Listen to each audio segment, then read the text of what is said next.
भक्तों सभी भक्तगणों को मेरा सादर नमस्कार। श्रावण मास महात्म्य अध्याय 14। इस अध्याय के अंतर्गत आप नाग पंचमी व्रत का महात्म्य का श्रवण करेंगे।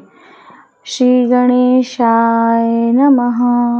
ओम नमः शिवाय।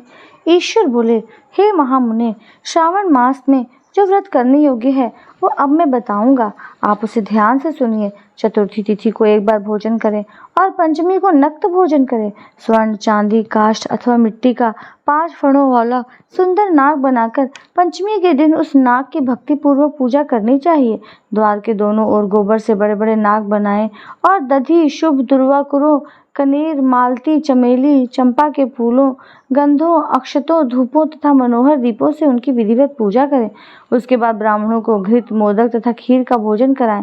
इसके बाद अनंत, वासुकी, शेष, पद्मनाभ, कंबल, करकोटक, अश्व, 8वां धृतराष्ट्र, शंखपाल, काली तथा तक्षक, इन सब नाग कुल के अधिपतियों को तथा इनकी माता कद्रू को भी हल्दी और चंदन से दीवार पर लिखकर फूलों आदि से इनकी पूजा करें।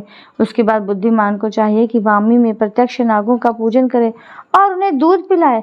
घृत तथा शर्करा मिश्रित पर्याप्त दूध इन्हें अर्पित करे। उस दिन व्यक्ति लोहे के पात्र में पूड़ी आदि ना बनाए। नैवेद्य के लिए गोधूम का पायस भक्तिपूर्वक अर्पण करें।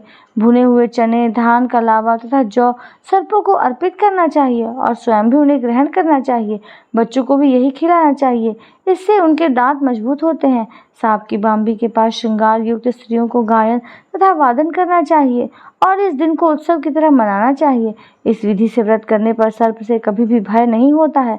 हे विप्र, मैं लोगों के हित की कामना से आपको कुछ और भी कहूँगा। हे महामुने, आप उसे सुनिए। हे वत्स, नाग के द्वारा डसा गया मनुष्य मरने के बाद अधोगति को प्राप्त होता है और अधोगति में पहुंचकर वह तामसी सर्प होता है।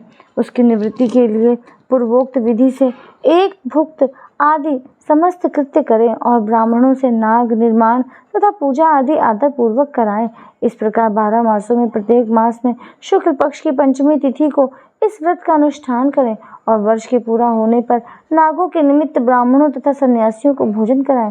किसी पुराण ज्ञाता ब्राह्मण को रत्न जटित स्वर्णमय नाग और सभी उपस्करों से युक्त तथा बछड़े सहित गौ प्रदान करें। दान के समय सर्वव्यापी, सर्वगामी, सब कुछ प्रदान करने वाले अनंत नारायण का स्मरण करते हुए यह कहना चाहिए, हे गोविंद, मेरे कुल में अगर कोई व्यक्ति सर्पदंश से अधोगति को प्राप्त हुए हैं, वे मेरे द्वारा किए गए व्रत तथा दान से मुक्त हो जाएं।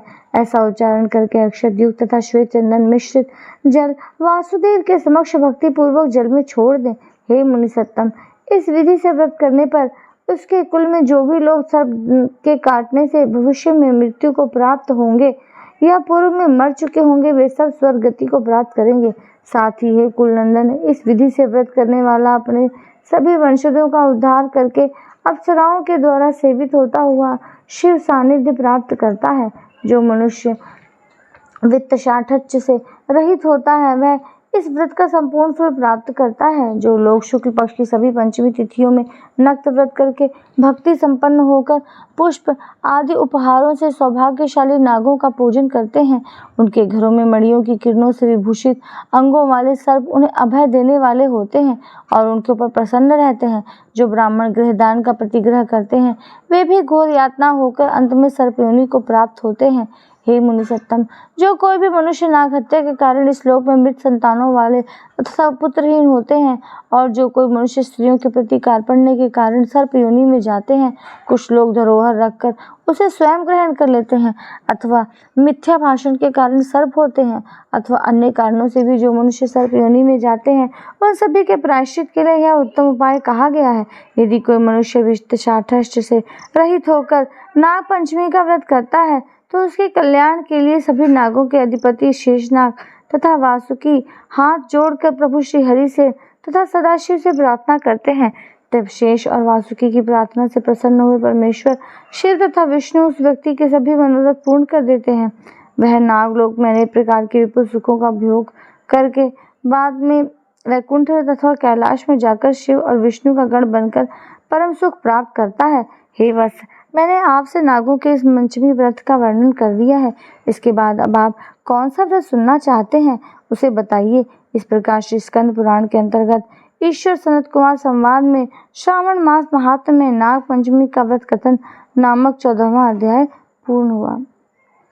राधे राधे भक्तों, आशा करती हूँ कि आप मेरी वीडियो से लाभ प्राप्त करेंगे और अधिक लाभ प्राप्त करने के लिए मेरे चैनल को सब्सक्राइब करें, बेल आइकन को प्रेस करें, वीडियो को अधिक से अधिक शेयर करें।